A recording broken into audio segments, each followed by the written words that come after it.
Chapter 5. Time. Kona, Gwendolyn whispered into the darkness. It's begun. The dog lifted his large brown head from his bed in the corner of the living room. Listen, said Gwendolyn. Kona held himself quite still and listened.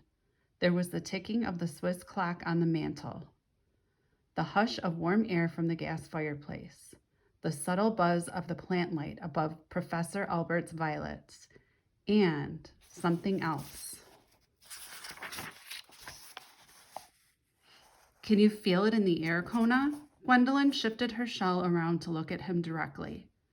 Kona waited, and as he did, a most powerful feeling came over him. Is it Stumpy? He whispered. Is it time? The old crab stretched her antennae as high as they could reach. She searched the air. I believe it is time, she said with conviction. Oh, Kona jumped up. Oh! He went to the picture window and looked out towards the tops of the trees in Gooseberry Park. I wish I could be there, he said. He rested his front paws upon the windowsill.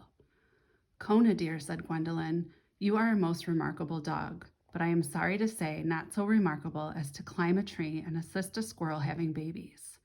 I wish I were, Kona said with a sigh. I wish I were that remarkable. She'll be fine, dear, Gwendolyn said reassuringly, fully believing this herself. She's a plucky one. Kona stared out toward the park a while longer.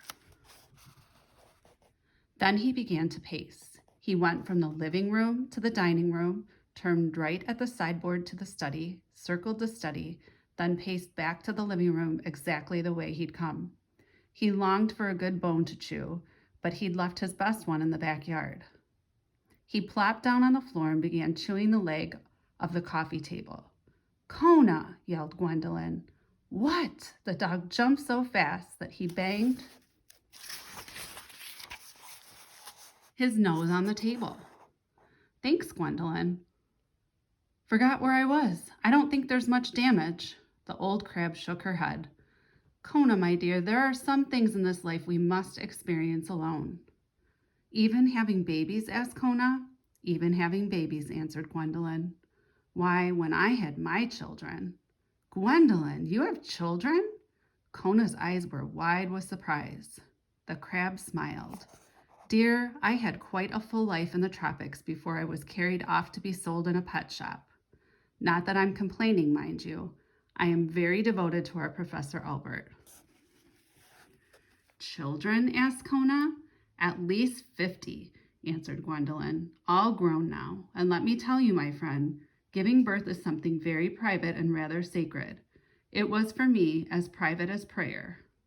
Oh, said Kona with a solemn look on his face. Together the two gazed out the window in silence at the trees, the stars, the clear bright moon in the sky. Each was full of thoughts about the earth and its heavens, about mothers and their children, about the profound comfort of shelter and sustenance and the familiarity of home. And both sent forth their best, their strongest, their most sustaining thoughts to a little red squirrel who at that very moment was happily nursing 2 baby boys and 1 baby girl in the good green fragrance of a pin oak tree.